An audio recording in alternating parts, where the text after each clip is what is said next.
Jakarta. Satuan Pengamanan, Satpam apakah bisa menjadi pegawai negeri sipil PNS?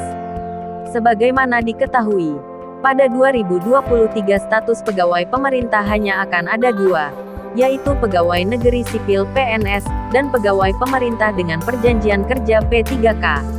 Dihimpun dari berbagai sumber, Kamis tanggal 12 Mei tahun 2022, tenaga honorer akan dihapus di semua instansi pemerintah baik pusat maupun daerah. Sementara untuk pekerjaan dasar seperti petugas keamanan dan kebersihan, akan dipenuhi melalui tenaga alih daya melalui pihak ketiga atau pekerja outsourcing.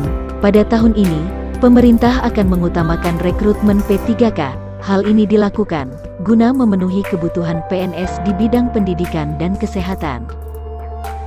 Diketahui, kalau tenaga honorer juga bisa diangkat jadi PNS dengan beberapa syarat tertentu.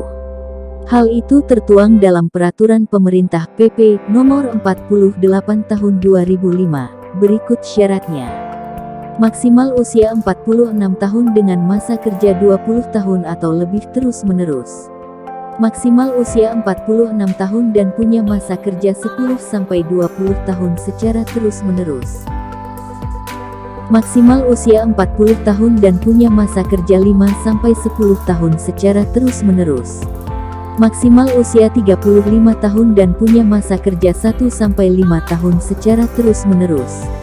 Kemudian, bila belum memenuhi persyaratan di atas, tenaga honorer dapat mengikuti tes CPNS dengan syarat berusia minimal 20 tahun dan maksimal 35 tahun, minimal berpendidikan S1 perawat bidang, minimal D3 sehat jasmani rohani.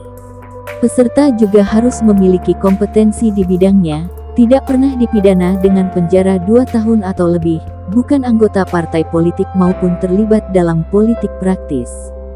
Serta peserta tidak pernah diberhentikan dengan hormat tidak atas permintaan sendiri atau tidak dengan hormat sebagai PNS, P3K, prajurit TNI, anggota Polri, atau diberhentikan dengan tidak hormat sebagai pegawai swasta.